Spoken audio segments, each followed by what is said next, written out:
we remain steadfast in our commitment in delivering local news that matters, stories that inspire, enriching the lives of Filipinos in the Philippines and across the globe.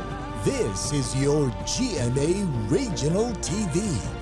Buong puso para sa Pilipino.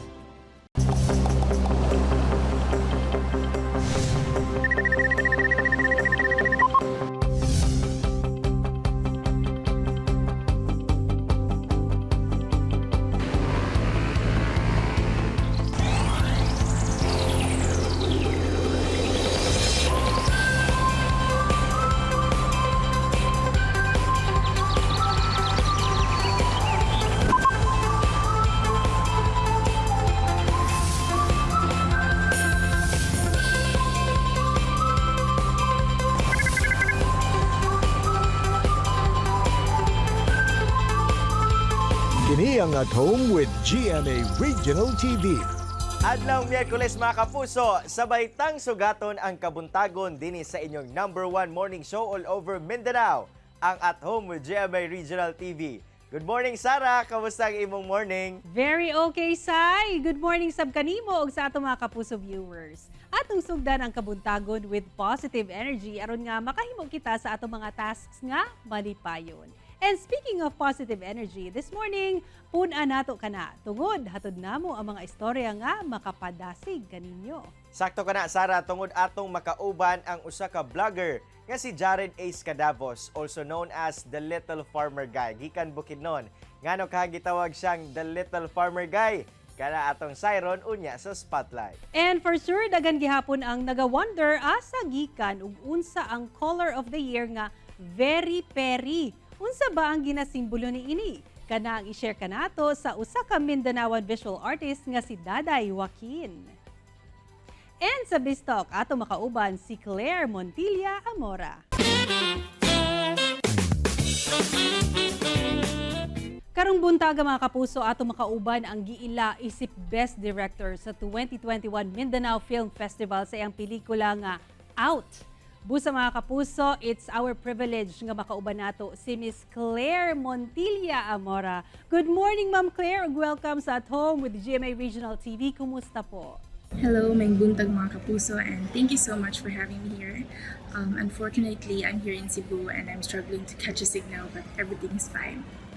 By the way, congratulations di ay ma'am sa imong kadaugan isip Best Director sa gipahigayon nga Mindanao Film Festival. Can you share to us kanusa nagsugod imong hilig sa pelikula?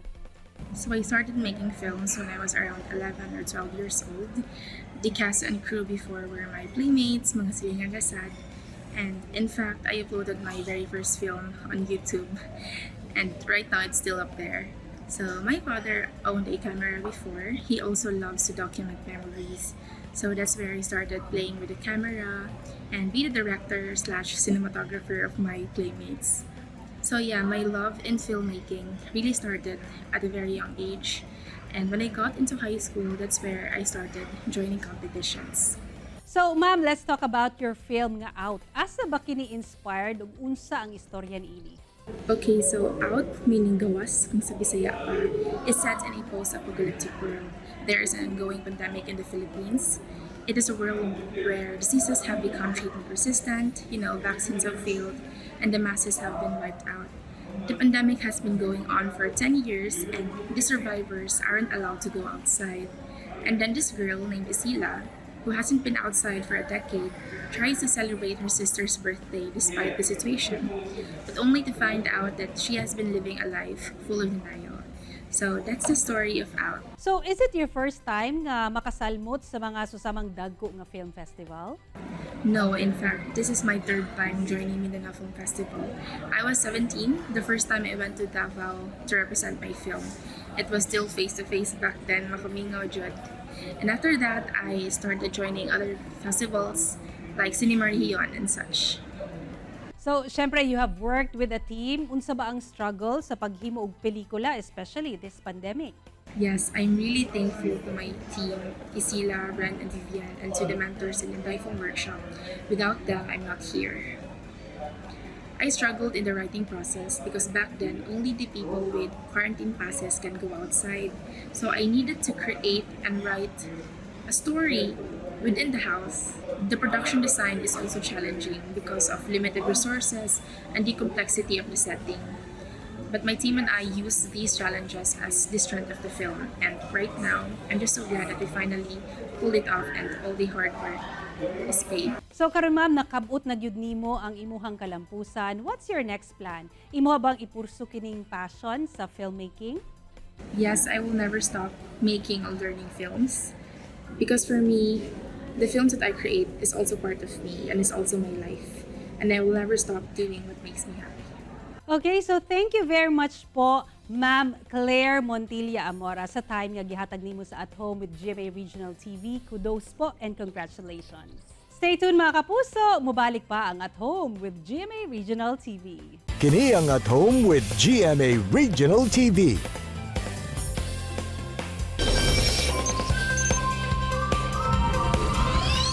Mga kapuso, karong buntaga usa ka vlogger ang atong makauban og ila-ilahon. Sayron sab nato ang storya sa likod sa iyang mga content nga may kalabutan sa farming o agrikultura. Ato makauban si Jared Ace Cadavos o mas iladong The Little Farmer Guy. Jared, good morning and welcome sa At Home with GMA Regional TV. Kamusta mo diha sa Bukidnon? Hello, good morning mga kapuso, especially dito sa Bukidnon. Good morning, good morning.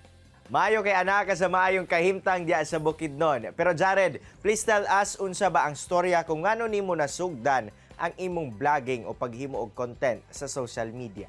Oo, gikan mangod ko sa Manila.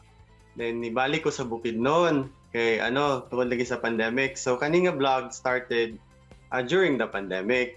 Tapos syempre lockdown diri sa Bukidnon. So kung unsa ra ang pwede maadtuan, malaagan, mura po na akong i-post nga content ug ako mga personal nga mga ganap diri sa initially mo pa na ako content sa akong vlog The Little Farmer Guy. Actually The Little Farmer Guy na siya, murag wordplay bitaw sa The Little Drummer Boy. Pero ako na si The Little Farmer Guy kay naman mi little farm. Ako initially kay parang mura lang ko it's an expression murag muna akong passionate about sa personal blog lang ganahan ko take of pictures, ganahan ko post dengan ana. Tapos kung nakoy adtuan, ako lang i-share to everyone, yung nana. So supporting, it's more of owning weaponizing who I am. Tapos at the same time, supporting the locality kung saan ma-offer. Nana. Pero personal blog lagi na siya, wala gid ko yung intention ato nga kanang mo blow up gid na siya or something. Ako lang gusto lang ko mag-share nana. Jared, among nabalaan nga ang imuhang pamilya na nag-iya gayud di ay og farm diya sa Bukidnon. A little background na lang pod sa imong life. Ingon ani ba gayud ang imong nadak-an kinabuhi nga anaa sa farming o anaa sa kabukiran? Oo, bata pa lang may nanagid na acquainted na mi ana mura bitaw kanang sa farm sa akong uncle gapananumi og mga humay. Uban ako mga grandparents or mga cousins kanang galubo umi og kanang mais, ngayon ana. Tapos kanang mga livestock bitaw nga kanang dili kay ko fan ana pero ma-witness gyud na namo as bata pa mi kanang gapang ihaw bitaw og mga baka, unsa ni baboy, manok, kana siya sa ako pero na-witness na namo. So really I grew up gyud acquainted to agriculture ngayon ana. Pero dili na siya exclusive gyud nga sa farm gyud mi ni dako ngayon ana. Every now and then lang adto mi sa farm ngayon ana siya. Ako kay ganahan ko both agriculture o kanang city life.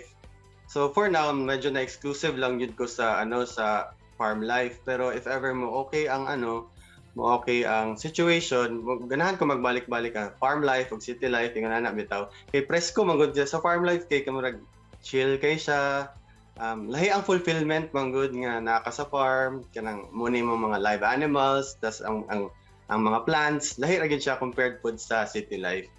Siyempre, matawag pa mangyud kag millennial farmer Jared, pasok na pasok pa gyud sa edad. Apan alang sa ato mga kapuso, pwede ba nimo ma-describe kung unsa ba ang kalahian sa usa ka millennial farmer o kani nga naandan nga traditional farmer? Millennial farming man good sir, murag karon kay nanatay mga bago nga technology, naputay mga sciences to back it up, tapos nagdagan tag mga approach bitaw nga bago compared sa mga traditional farming. Like for example, kung if you're into livestock, sa una kung gusto ka mag-raise og baka, dapat isa ka baka, isa ka hektarya. So kung yung anak karon mura na kag hasyendero ra ka dapat yung anak bitaw, pero karon na natay mga feedlot nga gitawag. So sa isa ka hektarya daghan na nga baka yung anak. Tapos ang good mong karon sa farming is or sa atong time karon makatap na tawag ka ng mga professionals yun. So natay mga veterinarians, mga scientists, mga agriculturists, na pwede na natin siya enrich siya gid siya. Tapos natay gitawag karon nga ng agritourism. Muna na siya karon, okay. Uso, especially here sa Bukidnon, daghan kay agritourism nga nagsulputan karong pandemic. So, mura na siya ga-bridge bitaw sa agriculture or sa farming, sa tourism, ug sa social media, which is ang social media karon grabe kay init, especially sa pandemic, di ba nga, tanan halos nasa laptop or nasa cellphone. So, murag ga-bridge na siya sa mga generations nga ma-introduce po siya sa kundili millennials, Gen Z, nga okay ra, ang farming is really good, na dapat gali i-highlight nato ang farming. Tapos, mas ganahan ng mga tao nga, ang process kung unsa ang yun sa pagtanom, kung asa ang mga animals, mga na malink bitaw ang social media, ang city, ang tourism, o ang agriculture. So muna ang siguro good take sa millennial farming, sir. Jared, alang kanimo unsa bay natabang o benefits no nga nahatag sa imong kinabuhi diyang nagsugod na ka og engage into vlogging? For me, sir, murag personally self-fulfillment gid siya. Tapos kanang nakatabang siya sa mental health nako pod nga marag preoccupied ko yung ana. And kanapod ako mga posts and mga collaborations, thankful ko kay kanang mainit ang pagtanggap sa public ng mga post pod, and ang mga kunwari ang mga restaurant owners or kato ako mga nagtap sa ako, thankful sila usay kay ang mga owners kay ipabalik ko kay kanang murag taas daw ilang sales murag minana, so murag okay, thank you so much kay murag nasa nila tabang maski gamay ra kay to ako ang page pero murag dako nga boost para sa ila, so thankful pud ko para ana. Karon unsa pa ba ang mga content nga angay atangan sa atong mga kapuso og sa imong mga followers gikan kanimo, Jared, labi na sa imong pagpakita sa patsadang probinsya sa Bukidnon? For now, sir, nana ko yung mga planned collaborations for next year na nanay mga brands nga nag-top pod sa ako next year, and makita naman nato karon nga murag ease na ang restrictions sa So hopefully mas makalaag pa ta sa other parts of Bukidnon, and hopefully pod dili ra Bukidnon natong limiting kung pwede pa ta mag-explore all throughout if given the opportunity, no, why not? Explore pa ta sa other parts pod sa Mindanao or kung sa Pilipinas, di ba, why not? Jared, aduna ba kay mensahe nga to sa itong mga kapuso viewers labi na sa mga kabatan-unan nga gusto sab mo engage into vlogging? Aduna ba kay tips nga mahatag ngadto kanila? Siguro akong matambag or I can say is kanang murag know your goals. Kung unsa imong goal nga nung ga-vlog ka, you have to be passionate about it. You have to love what you do. Like kunwari kanang ganahan gyud kasi imong gabuhaton kay kung kwarta imong gaapason para ga-vlog ka, nako mas stress gyud ka ana kay dili gyud na siya mao ang gahulat ka nga makakwarta yung ana. Or kung fame pud ang imong gusto, okay ra man ang fame nga pero make sure you don't lose yourself along the process because you really can't please everybody man gyud. And sa ako nga personal take, sir, I don't water down my content man good. So gusto pud na ako quality content na akong gawas. So I'm encouraging everyone pud nga mo po na inyong igawas quality content kay murag there's so many materials na sa web bitaw, especially us mga probinsyano nga daghan kay potentials nga pwede nato raw materials nga ato lang i-highlight natong i-transform into good social media content. Ayun. Daghang salamat, Jared, o The Little Farmer Guy, sa imong oras kagihatag dinhi sa At Home with GMA Regional TV. Amping mo kanunay diya sa Bukidnon. Thank you. Daghang salamat mga kapuso. Mga kapuso, relax lang mo diha kay mo balik pa ang At Home with GMA Regional TV. Kini ang At Home with GMA Regional TV.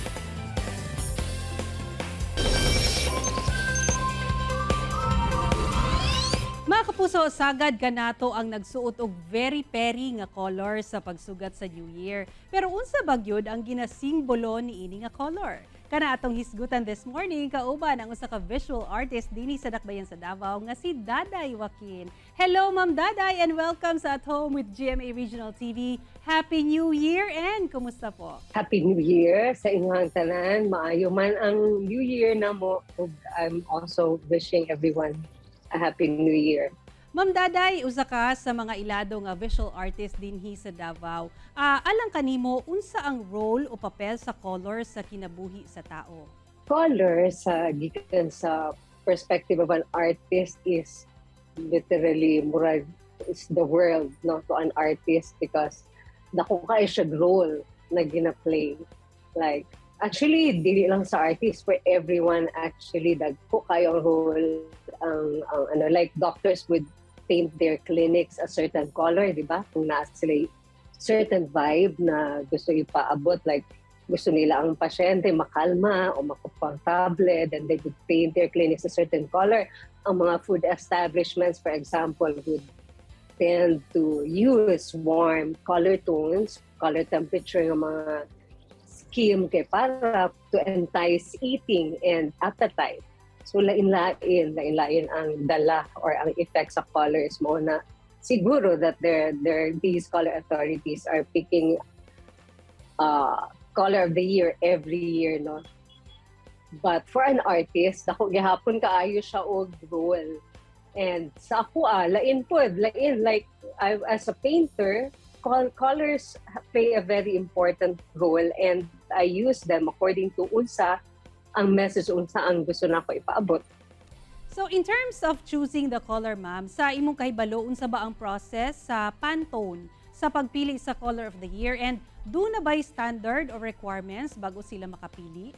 It appears na every year the Pantone they gather together a group of contributors. Dili lang ni siya isa ka sector, no? Dili lang din siya isa ka tao, no? A lot of people wonder, sila sila mamunit the color of the year.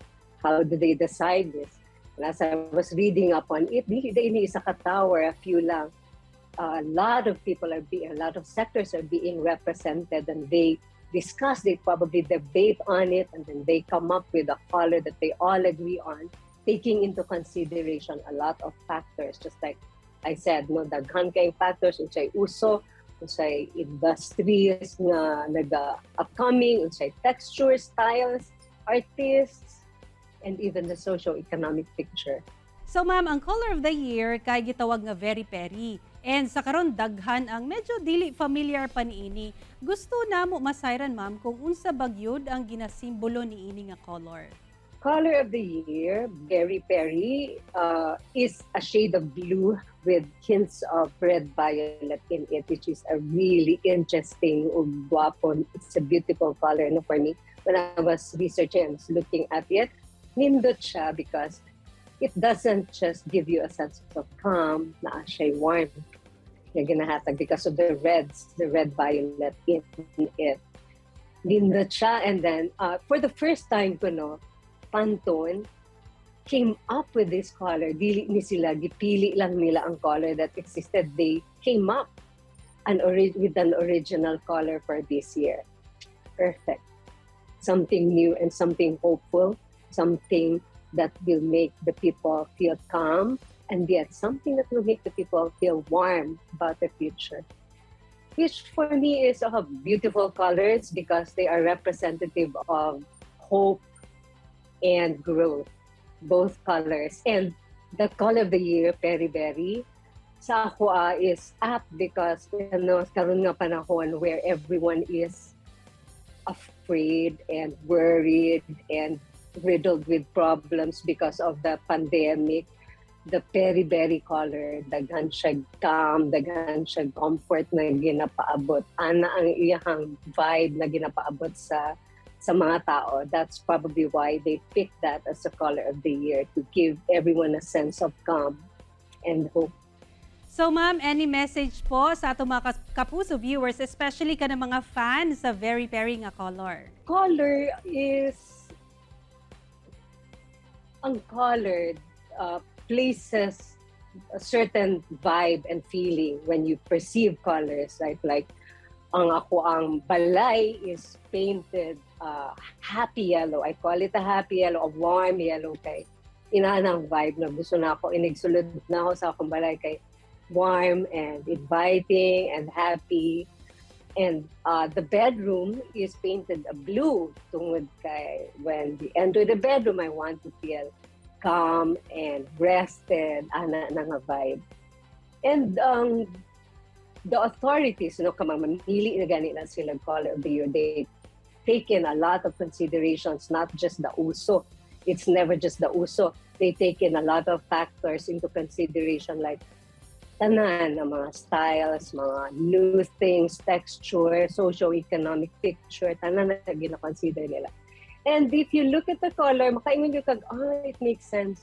Very, very, it gives you a sense of calm. And then I hope that as we take in these colors, we adopt this color of the year and the lucky color green, mo na ang atong perspective. That's going to be the mindset that we have. We will all be hopeful and we will all be calm as we face the new year.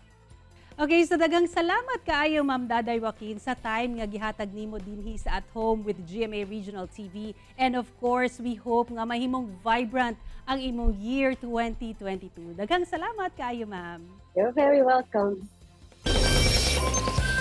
Mga kapuso, makalingaw gayon ang storya sa vlogger nga si Jared Ace Cadavos, also known as The Little Farmer Guy. Bisan pa man nga rising pa lamang sa pagkakaroon ng iyang viewers sa iyang platform, proud gyapon siya sa iyahang content. Tungod gawas sa na-express niya iyang sarili, iyasab na pakita ang katsada sa probinsya sa Bukidnon. Samtang ato sab nga nasayran gikan mismo sa visual artist nga si Daday Joaquin nga ang color of the year nga very peri nagsimbolo di ay og hope o paglaom. And syempre sa BizTalk, atong nakachikahan si Claire Montilla Amora, din mato niini nga usa sa mga highlights sa iyang 2021 ang kadaugan isip Best Director sa baguhay lamang gipahigay nga Mindanao Film Festival. Ang iyang kalampusan, tanyag alang sa pamilya nga iyang inspirasyon. Mga kapuso, dagan kanato ang sa pagkakaroon nag-atubang og mga hagit sa kinabuhi. Tuod usahay daw mawad-an na kita sa paglaom. Apan laban lang sa kinabuhi mga kapuso. Tungod life has always a bright side. Gani sumala ni Ray Kroc, luck is a dividend of sweat. The more you sweat, the luckier you get. Mga kapuso, makita pagbalik ang atong episode pinagi sa pagbisita sa www.gmaregionaltv.com ug mag-subscribe mo sa official YouTube channel sa GMA Regional TV. See you tomorrow mga kapuso! Remember, always be hopeful and always smile. Ako si Sara Hilomen Velasco. Kinisab si Cyril Chavez. Buong puso para sa Pilipino.